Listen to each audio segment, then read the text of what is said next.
મિત્રો તમને તળાજાનું વાતાવરણ આજે જોઈ શકો છો। 1 નવેમ્બર થઈ છે આજે અને અત્યારે વાગ્યા છે 8:25 થઈ છે। મિત્રો તમે તળાજાનું વાતાવરણ ચેક કરી લો। તળાજામાં ફૂલ ધોધમાર વરસાદ છે। સવારનો 4 વાગ્યાનો સતત શરૂ છે મિત્રો। અને આજે એક એવા ખેડૂત મિત્રની મુલાકાત કરવાનો છું જે 1.5 લાખ કરતાં પણ વધારે મિત્રો સાથે જોડાણેલા છે મિત્રો। તો ચાલો તમને એની પણ આજે એક મુલાકાત કરું અને અત્યારનું વાતાવરણને લઈને શું કહેવા માંગે છે તો ચાલો એની મુલાકાત। તો કેમ છે હિતેશભાઈ?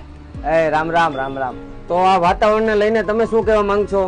વાતાવરણને લઈને જો વાત કરીએ તો એક ખેડૂતની વેદના તરીકે આપણે વાત કરીએ તો કે ભાઈ ભર શિયાળે માવઠું થયું છે। 1-2 દિવસ થોડું અઠવાડિયાથી એક ધારું માવઠું થયું છે। ખેડૂતોને સિંગ છે, કપાસ છે, મગફળી છે, સોયાબીન છે, બાગાયતી વગેરે પાકોમાં બહુ મોટી માત્રામાં નુકસાન થયું છે અને સરકારશ્રીને વિનંતી છે કે ભાઈ ખેડૂતોને યોગ્ય વળતર આપવામાં આવે અને બની શકે તો સરકારી જે લેણું છે ખેડૂતો માટે એ માફ કરે તો સોનામાં સુગંધ ભળી જાય, પરંતુ આનું એક યોગ્ય વળતર આપવું જરૂરી છે।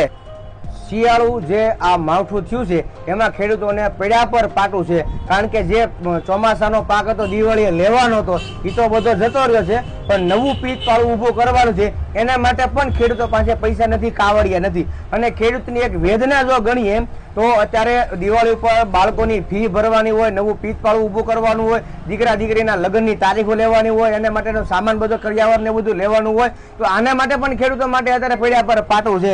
એટલે સરકારશ્રીની નમ્ર વિનંતી છે એક સરકારી દેણું માફ કરવામાં આવે અને અત્યારે એને યોગ્ય વળતર આપવામાં આવે। સરકારશ્રીને આ અમારી નમ્ર વિનંતી છે। Thank you Hiteshbhai.